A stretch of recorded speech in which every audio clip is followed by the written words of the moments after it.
നമസ്കാരം. ഹരി ഓം. രാമായണ മാസ പാരായണത്തിന്റെ അവസാന ദിവസത്തെ പാരായണ ഭാഗങ്ങളുടെ അർത്ഥവ്യാഖ്യാനത്തിലേക്ക് കടക്കുകയാണ്.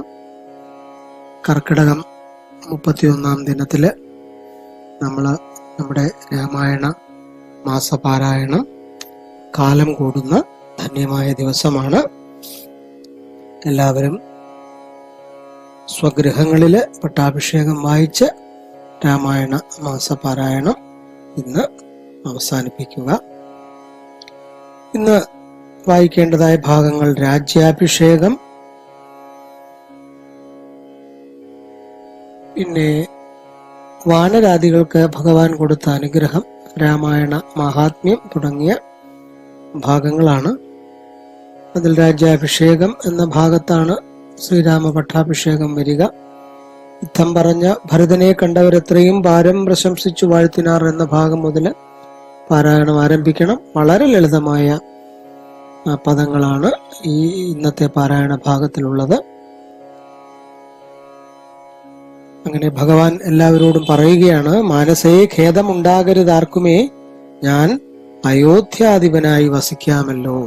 ആരും വിഷമിക്കേണ്ട, ഇനി ഞാൻ അയോധ്യയുടെ രാജാവായി ചക്രവർത്തിയായി വാഴാൻ തീരുമാനിച്ചിരിക്കുന്നു. അതുകൊണ്ട് എല്ലാവരും സന്തോഷിച്ചാലും. ഈ വാക്ക് കേട്ടപ്പോൾ പങ്കജലോചനാനുജ്ഞയാ സംഭ്രമാൽ, പങ്കജലോചനായ താമരക്കണ്ണനായ ശ്രീരാമന്റെ താല്പര്യം കേട്ട ഉടൻ തന്നെ ശത്രുഘ്നനും തഥാ ശ്മശ്രു നികൃന്ദകന്മാരെ വരുത്തിനാൻ. ശ്മശ്രു നികൃന്ദകൻ, ക്ഷുരകന്മാര്. 14 വർഷം ജടയും മുടിയും ഒക്കെ ധരിച്ച് വനത്തിൽ കഴിഞ്ഞു വന്ന ജ്യേഷ്ഠനെ താടിയും മുടിയുമൊക്കെ ശോധന ചെയ്ത് വൃത്തിയാക്കി രാജയോഗ്യമായ രീതിയിൽ അലങ്കരിച്ച് പട്ടാഭിഷേകത്തിന് തയ്യാറെടുക്കുവാൻ വേണ്ടിയിട്ട് ശത്രുഘ്നൻ പെട്ടെന്ന് തന്നെ ശ്മശ്രു നികൃന്ദനന്മാരെ വരുത്തി. അങ്ങനെ സംഭാരവും അഭിഷേകാർത്ഥമേവരും സംഭരിച്ചിടിനാർ ആനന്ദചേതസ. ലക്ഷ്മണൻ താനും ഭരതകുമാരനും രക്ഷോവരനും ദിവാകരപുത്രനും മുൻപേ ജടാഭാരശോധനയും ചെയ്ത് സമ്പൂർണമോദം കുളിച്ച്. രക്ഷോവരൻ എന്ന് പറഞ്ഞാൽ രാക്ഷസരുടെ രാജാവ് ഇപ്പോൾ വിഭീഷണനാണ് ഉദ്ദേശിക്കുന്നത്. ദിവാകരപുത്രൻ എന്ന് പറയുന്നത് സൂര്യപുത്രനായിട്ടുള്ള സുഗ്രീവനെയാണ് ഉദ്ദേശിക്കുന്നത്. എല്ലാവരും കുളിച്ച് ശുദ്ധമായി ആഘോഷത്തിൽ പട്ടാഭിഷേകത്തിൽ പങ്കെടുക്കുവാൻ വേണ്ടി ഒരുങ്ങുകയാണ്. അപ്പോഴേക്കും അന്നേരമത്ര സുമന്ത്രർ, മന്ത്രമുഖ്യനായിട്ടുള്ള സുമന്ത്രര് മഹാരഥം നന്നായി ചമച്ച് യോജിപ്പിച്ചു നിർത്തിനാൻ. രാജരാജൻ, മനുവീരൻ, ദയാവരൻ. രാജരാജൻ എന്ന് പറഞ്ഞാൽ രാജാക്കന്മാരുടെയും രാജാവ്, ചക്രവർത്തിയായിട്ടുള്ള മനുവംശത്തിൽ പിറന്ന വീരനായിട്ടുള്ള ശ്രീരാമൻ. അത്ര ശ്രേഷ്ഠനായിട്ടുള്ള രാജാവിന് കയറാൻ യോഗ്യമായിട്ടുള്ള, സഞ്ചരിക്കാൻ യോഗ്യമായിട്ടുള്ള, രാജയോഗ്യമായിട്ടുള്ള മഹാസ്യന്തനം തേര്, വളരെ വിശേഷമായ തേരൊക്കെ വരുത്തി സൂര്യതനയനും അംഗദവീരനും മാരുതിദാനും വിഭീഷണനും തഥാ ദിവ്യാംബര ആഭരണാദ്യലങ്കാരേണ, എല്ലാ ഇഷ്ടമായ വസ്ത്രങ്ങളും അനുലേപനങ്ങളും ആഭരണങ്ങളുമൊക്കെ ധരിച്ച് പ്രൗഢിയോടുകൂടി ദിവ്യ ഗജാശ്വരഥങ്ങളിലാം മാറ്, കുതിരപ്പുറത്തും ആനപ്പുറത്തുമൊക്കെ സൈന്യസമേതം നാഥന് ഭഗവാൻ അകമ്പടിയായിട്ട് ഘോഷയാത്രയില് നടക്കുകയാണ്. സാരഥ്യവേല കൈക്കൊണ്ടാൻ ഭരതനും. തേര് തെളിക്കുന്നത് ഭരതൻ തന്നെയാണ്. ചാരു വെഞ്ചാമരം നക്തഞ്ചരേന്ദ്രനും. വെഞ്ചാമരം വീശിയത് വിഭീഷണനാണ്. നക്തഞ്ചരേന്ദ്രനായ വിഭീഷണനാണ് ഭഗവാന് വെഞ്ചാമരം വീശുന്നത്. ശ്വേതാതപത്രം പിടിച്ചു ശത്രുഘ്നനും. ശ്വേതാതപത്രം എന്ന് പറഞ്ഞാൽ വെൺകൊറ്റക്കുടയാണ്. വെൺകൊറ്റക്കുട ഒരു രാജ സൂചകമായ ഒരു വസ്തുവാണ്. അത് ഒരു പ്രൗഢി വിളിച്ചോതുന്ന അലവട്ടവും വെഞ്ചാമരവും ഒക്കെ പോലെ തന്നെയുള്ള ഒന്നാണ് വെൺകൊറ്റ. കൂടാതെ പിടിച്ചിരിക്കുന്നത് ശത്രുഘ്നനാണ്. സോദരൻ ദിവ്യവ്യജനവും വീണാൻ. ദിവ്യവ്യജനം എന്ന് പറഞ്ഞാൽ ദിവ്യമായ വിശറി എന്ന് പറഞ്ഞാൽ ആലവട്ടം എന്ന് പറയാം. കാരണം നേരത്തെ വെൺചാമരത്തിന്റെ കാര്യം പറഞ്ഞു. അപ്പൊ വെൺചാമരത്തിനോട് ചേർന്ന് നിൽക്കുന്നത് ആലവട്ടമാണ്. അതും പിടിച്ചിട്ടുണ്ട്. അത് സഹോദരനാണ്, ആ ശത്രുഘ്നന്റെ സഹോദരനായിട്ടുള്ള ലക്ഷ്മണൻ. പിന്നെ വാനരന്മാരെല്ലാരും മനുഷ്യവേഷം ധരിച്ച് 10,000-കണക്കിന് വാനരേന്ദ്രന്മാരും വാനര രാജാക്കന്മാരും വന്നിട്ടുണ്ട്. രാമൻ ഈ വണ്ണം എഴുന്നള്ളും നേരത്ത് രാമമാരും ചെന്ന് ഹർമ്യങ്ങളേറിനാൻ. രാമൻ ഇത്തരത്തിൽ വളരെ മനോഹരമായി ഘോഷയാത്രയിൽ എഴുന്നള്ളുമ്പോൾ രാമമാരും ചെന്ന് ഹർമ്യങ്ങളേറിനാൻ. രാമമാര് എന്ന് പറഞ്ഞാൽ സ്ത്രീകള്, ഹർമ്യം എന്ന് പറഞ്ഞാൽ മാളിക. സ്ത്രീകളെല്ലാവരും മാളികകളുടെ മുകളിലും മട്ടുപ്പാവിലും ഒക്കെ കയറി നിന്ന് ഈ മഹത്തായ ഘോഷയാത്ര കാണുവാനായിട്ട്, ഭഗവാനെ ഒരു നോക്ക് കാണുവാനായിട്ട് എല്ലാവരും കാത്തിരിക്കുകയാണ്. സുഗ്രീവനോട് പറഞ്ഞു ഭരതനും, അഗ്രജൻ ഇപ്പോൾ അഭിഷേക കർമ്മവും മംഗലമാമാറു നീ കഴിച്ചിടണം, അംഗദനാദികളോടും യഥാവിധി. 4 സമുദ്രത്തിലും ചെന്ന് തീർത്ഥവും കാലേ വരുത്തുക മുമ്പിനാൽ വേണ്ടതും. എങ്കിലോ ജാമ്പവാനും അരുൾപുത്രനും അംഗദൻ താനും സുഷേണനും 4 പേര് 4 സമുദ്രത്തിലേക്ക് പോവുക. ജാമ്പവാൻ, മരുൾപുത്രനായിട്ടുള്ള മാരുതി ഹനുമാൻ സ്വാമി, അംഗദൻ, സുഷേണൻ എന്നീ 4 പേരെ 4 സമുദ്രത്തിൽ ചെന്ന് തീർത്ഥം കൊണ്ടുവരാനായി ചുമതലപ്പെടുത്തി അയക്കുകയാണ്. എങ്ങനെയാണ് കൊണ്ടുവരുന്നത്? സ്വർണ കലശങ്ങളിലാണ്. സ്വർണ കുടങ്ങളിൽ മലയജപർണേന വായ്ക്കെട്ടി. മലയജപർണേന വായ്ക്കെട്ടി എന്ന് പറഞ്ഞു കഴിഞ്ഞാൽ മലയജപർണേന, മലയജം എന്ന് പറഞ്ഞാൽ ചന്ദനം, ചന്ദനത്തിന്റെ ഇല കൊണ്ട് വായ കെട്ടിക്കൊണ്ട് 4 കലശങ്ങളിലാക്കി 4 സമുദ്രങ്ങളിൽ നിന്നുള്ള തീർത്ഥങ്ങള്, പുഷ്കരം പോലെയുള്ള തീർത്ഥങ്ങളിൽ നിന്നുള്ള സലിലം, സലിലം എന്ന് പറഞ്ഞാൽ വെള്ളം, തീർത്ഥം, ഇതെല്ലാം കൊണ്ടുവന്ന് മറ്റുള്ള ശുദ്ധപദാർത്ഥങ്ങൾ എല്ലാം വരുത്തി. പിന്നെ രത്നസിംഹാസനെ രാമനെയും ചേർത്ത് പത്നിയെയും വാമഭാഗേ വിനിവേശ്യ വാമദേവൻ, മുനി, ജാബാലി, ഗൗതമൻ, വാത്മീകി എന്നിവരോടും വസിഷ്ഠനാം ദേശികൻ ബ്രാഹ്മണ ശ്രേഷ്ഠരോടും കൂടി ദാശരഥിക്ക് അഭിഷേകവും ചെയ്തു.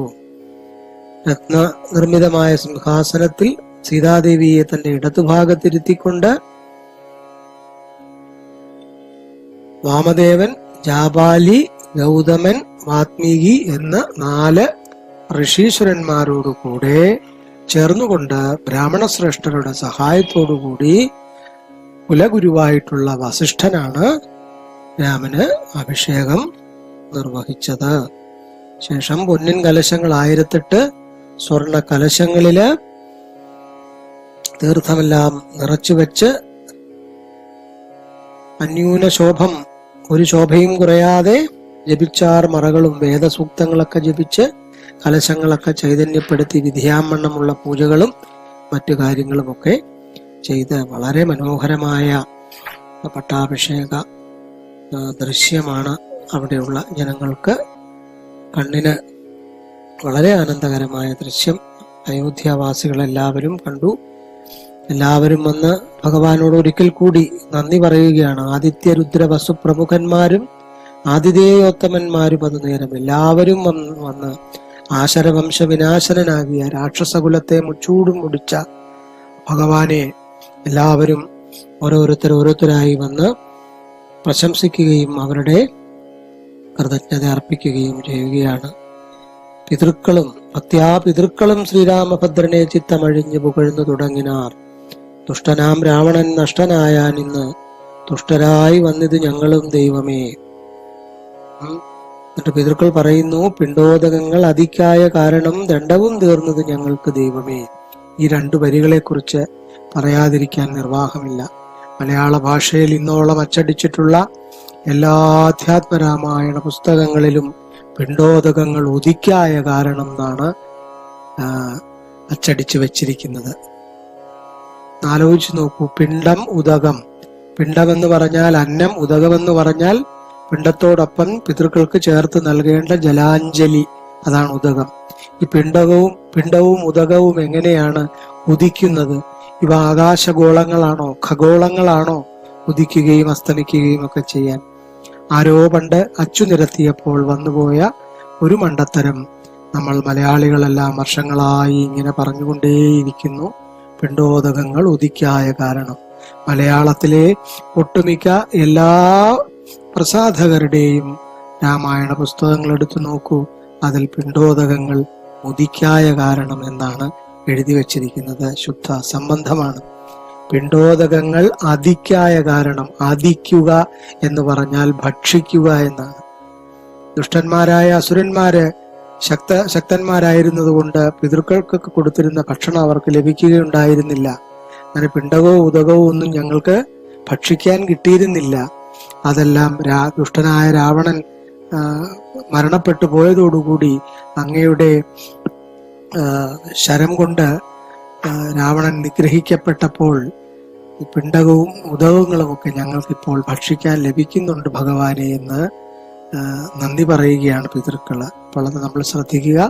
പിണ്ടോദകങ്ങൾ ഉദിക്കുകയല്ല, പിണ്ടോദകങ്ങൾ അദിക്കുകയാണ്. പിണ്ടോദകങ്ങൾ അദിക്കായ കാരണം ദണ്ഡവും തീർന്നത് ഞങ്ങൾക്ക് ദൈവമേ എന്നാണ് വായിക്കേണ്ടത്. അങ്ങനെ എല്ലാവരും ഭഗവാന്റെ അഭിഷേകാർദ്രമായ വിഗ്രഹം, മനോഹരമായ വിഗ്രഹം കണ്ട് സന്തോഷിക്കുകയാണ്. സിംഹാസനോപരി സീതയാ സംയുതം സിംഹപരാക്രമം സൂര്യകോടിപ്രഭം സോദര വാനര താപസ രാക്ഷസ ഭൂദേവവൃന്ദ നിഷേവ്യമാണം പരം രാമാഭിഷേക തീർത്ഥാർദ്ര വിഗ്രഹം ശ്യാമളം കോമളം ചാമീകരപ്രഭം. ചാമീകരം എന്ന് പറഞ്ഞാൽ സ്വർണമാണ്. സ്വർണപ്രഭയുള്ള ഭഗവാന്റെ രൂപം എല്ലാവരും ദർശിക്കുകയാണ്. ചന്ദ്രബിംബാനുനം, ചന്ദ്രനെ പോലെ പൂർണ്ണചന്ദ്രനെ പോലെ മനോഹരമായ മുഖത്തോടുകൂടിയ ഭഗവാൻ. ചാർവായത ഭുജം, ചാർവായതം എന്ന് പറഞ്ഞാൽ ചാരു അധികം ആയതം, അതാണ് ചാർവായതം. ചാരു മനോഹരം, ആയതം നീണ്ടത്. വളരെ ഭംഗിയുള്ള നീണ്ട കൈകളാണ് ഭഗവാനുള്ളത്. അതിനെക്കുറിച്ചാണ് എഴുത്തച്ഛൻ ഇവിടെ ചാർവായത ഭുജങ്ങൾ എന്ന് വിശേഷിപ്പിക്കുന്നത്. അങ്ങനെ ചന്ദ്രികാ മന്ദഹാസോജ്വലം രാഘവം ധ്യാനിപ്പവർക്ക് അഭീഷ്ടാസ്പദം കണ്ടുകണ്ട് ആനന്ദം ഉൾക്കൊണ്ടിരുന്നിതെല്ലാവരും. അങ്ങനെ എല്ലാവരും ഭഗവാന്റെ വിഗ്രഹം, ആ അഭിഷേകത്തിന് ശേഷമുള്ള ആ മനോഹരമായ രൂപം ദർശിച്ച് സൗഭാഗ്യം അടഞ്ഞു എന്നാണ് പറയുന്നത്. അതിനുശേഷം വാനരാദികൾക്ക് ഭഗവാൻ പല അനുഗ്രഹങ്ങളും നൽകുന്നു. അതിനുശേഷം ഭഗവാന്റെ രാജ്യഭാര ഫലമാണ്. രാമൻ ഭരിക്കുന്ന സമയത്ത് രാമരാജ്യം എന്ന് പറഞ്ഞാൽ എന്താണ് എന്നറിയണമെങ്കിൽ ഈ ഭാഗം വായിച്ചാൽ മതി. ഇത് വളരെ ലളിതമായതുകൊണ്ട് ഞാൻ അതിനെക്കുറിച്ച് വിശദീകരിക്കുന്നില്ല. അവസാന ഭാഗം രാമായണത്തിന്റെ ഫലശ്രുതിയാണ്. അതെല്ലാവരും വായിച്ച് അവസാനിപ്പിക്കുക. അധ്യാത്മരാമായണമിതം എത്രയും അത്യുത്തമോത്തമം മൃത്യുഞ്ജയ പ്രോക്തം. മൃത്യുഞ്ജയനായ ശ്രീ പരമേശ്വരൻ പറഞ്ഞതാണ് രാമായണം എന്ന കാവ്യം. അധ്യയനം ചെയ്യിൽ മർത്യന ജന്മനാമുക്തി സിദ്ധിക്കും. മർത്യനായിട്ടുള്ളവൻ രാമായണം ഭക്തിപൂർവം പാരായണം ചെയ്താൽ ഈ ജന്മം കൊണ്ട് തന്നെ അവന് മുക്തി കിട്ടും. അവൻ ഇനിയൊരു ജന്മം ഉണ്ടാവുകയില്ല. മൈത്രീകരം ധനധാന്യവൃദ്ധിപ്രദം ശത്രുവിനാശനം ആരോഗ്യവർദ്ധനം. എല്ലാവർക്കും സൗഹൃദമുണ്ടാക്കുന്നതാണ്. ധനവും ധാന്യവും വർദ്ധിപ്പിക്കുന്നതാണ്. ശത്രുക്കളെ നശിപ്പിക്കുന്നതാണ്. ആരോഗ്യം വർദ്ധിപ്പിക്കുന്നതാണ്. ദീർഘായുസ് നൽകുന്നതാണ്. അങ്ങേയറ്റം പവിത്രമായതാണ് ഈ രാമായണം എന്ന് പറയുന്നത്. അതെല്ലാവരും പാരായണം ചെയ്ത് മർത്യജന്മം സഫലമാക്കുക. ഇനിയൊരു ജന്മമില്ലാതെ മോക്ഷത്തിലേക്ക് എല്ലാവർക്കും അടുക്കാൻ കഴിയും. അധ്യാത്മരാമായണം പരമേശ്വരൻ അദ്രിസുതയ്ക്ക് ഉപദേശിച്ചിതാതരാൽ നിത്യവും ശുദ്ധബുദ്ധ്യാ ഗുരുഭക്തി പൂണ്ട് അധ്യയനം ചെയ്യിലും മുതാ കേൾക്കിലും സിദ്ധിക്കുമെല്ലാം അഭീഷ്ടമെന്നിങ്ങനെ ബദ്ധമോദം പരമാർത്ഥമിതൊക്കവേ ഭക്തിയാ പറഞ്ഞടങ്ങി കിളിപ്പൈതലും ചിത്തം തെളിഞ്ഞു കേട്ടു മഹാലോകരും. ഇത്യധ്യാത്മരാമായണേ ഉമാമഹേശ്വര സംവാദേ യുക്തകാണ്ഡം സമാപ്തം. ഹരി ഓം തൽസത്ത്.